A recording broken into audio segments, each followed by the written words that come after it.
Hello, hi, namaste, everyone. Today we have one of the special guests. She's an anxiety coach and also a psychotherapist, has been practicing for the past 20 years, Bharti Rakeja.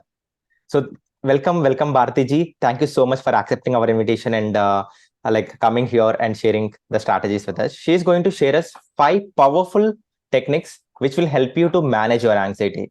So the floor is yours to you, Bharti ji, and looking forward to hear from you. Thank you.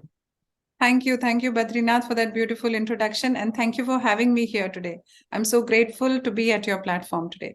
You're welcome. Yes, so we are talking about anxiety, and we are going to learn 5 techniques to help people with anxiety. Okay, so let's start to understand what is anxiety first. Anxiety is basically an emotion. Okay, like any other emotion, this is also an emotion. Emotion is nothing but energy in motion.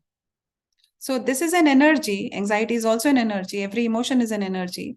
And any energy likes movement because it's energy in motion, so it likes movement. But the problem arises when we try to suppress and stop the movement.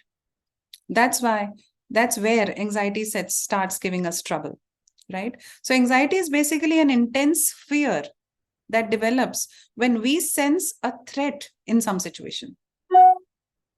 Okay. So for example, I enter into a dark room and I notice a snake in there. I create a thought that, oh, there's a snake there. And I create panic. Okay. So now you just notice what happened. Before anxiety came, before panic came, there came a thought. Okay. This is the situation. I entered a dark room. I noticed something and I created a thought that it's a snake and I became scared. That's anxiety. Right. So most of the times, or sometimes now we don't see snakes around, right? But when we create a thought, we do not check it, and we create a thought and we believe in that thought, we create a threat for ourselves, and that's how anxiety sets in. And any other emotion for that matter. Let's take up an example of sadness.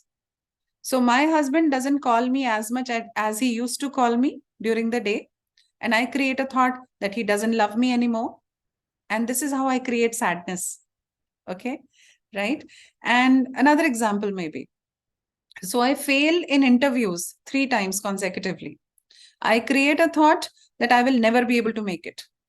So the feeling of hopelessness and depression sets in.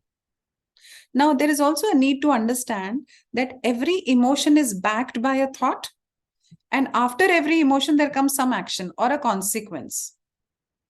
So when I create this thought that there's a snake in the room, I just run away. That's the action. When I create a thought that my husband doesn't love me anymore, I stop talking to him or I fight with him. And when I create a thought that I will never be able to make it through the interviews, I give up. I stop trying. So some emotions, they are helpful to us, and some emotions, they stop us and block us in life. And that's where anxiety needs to be dealt with.